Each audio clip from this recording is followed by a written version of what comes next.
জি, আপনার শরীর কেমন আছে?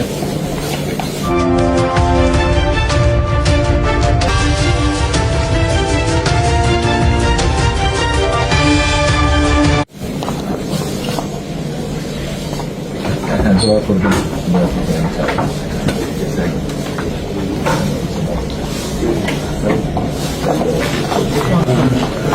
আমি আমার পক্ষ থেকে এবং আমার পরিবারের পক্ষ থেকে ধন্যবাদ জানাচ্ছি। আপনি আপনার পক্ষ থেকে বিভিন্ন রকম আয়োজন করেছেন, বিশেষ করে আমার নিরাপত্তার জন্য।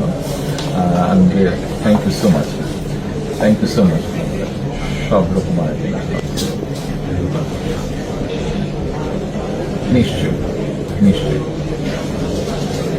নিশ্চয়।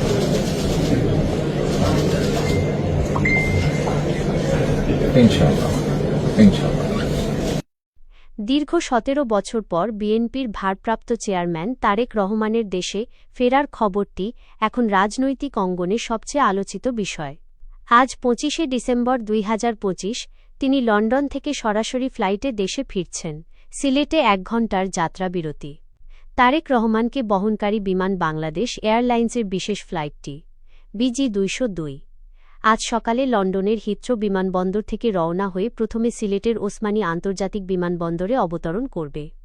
সেখানে জ্বালানি সংগ্রহ বা যান্ত্রিক কারণে ১ ঘণ্টার একটি সংক্ষিপ্ত যাত্রাবিরতি করার কথা রয়েছে।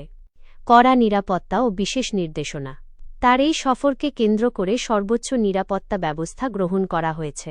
সিলেটে অবস্থান, নিরাপত্তার স্বার্থে এবং জনদুর্ভোগ এড়াতে সিলেটে যাত্রাবিরতির সময় তারেক রহমান বিমান থেকে নামবেন না বলে দলীয় সূত্রে জানা গেছে, যেন সিলেটের নেতাকর্মীরা বিমানবন্দরে ভিড় না করেন।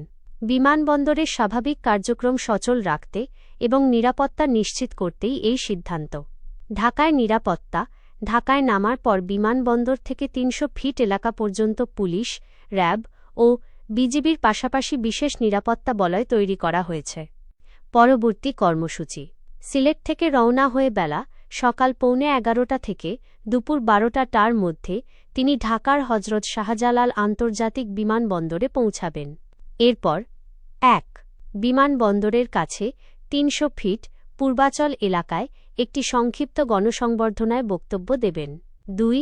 সেখান থেকে সরাসরি রাজধানীর এভারকেয়ার হাসপাতালে চিকিৎসাধীন মা বেগম খালেদা জিয়াকে দেখতে যাবেন।